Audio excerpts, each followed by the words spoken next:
Hello everyone! So nandito si Kuya Benji at gagawa natin siya ng jacket crown. Ito. So bakit natin siya gagawa ng jacket crown?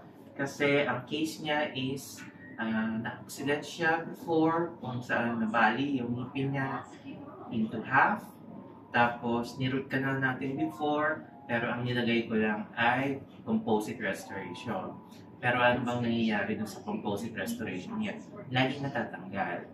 So, ang suggestion ko is, gawan na lang natin ng jacket crown. So, ito ngayon ang case niya. IMAX siya. Ayan.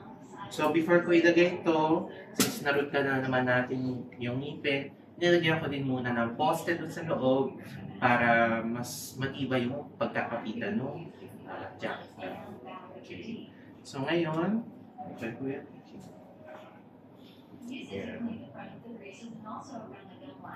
Kagat ko. So ngayon medyo nakakalit pa niya ng konti. So babawasan pa natin yung crown. And as for the kulay, sige. Lapit ka dito. As for the kulay, ayan, match naman siya dun sa katabing incisor. Okay? Alright. So that's it. Idikit na lang natin, then we're done.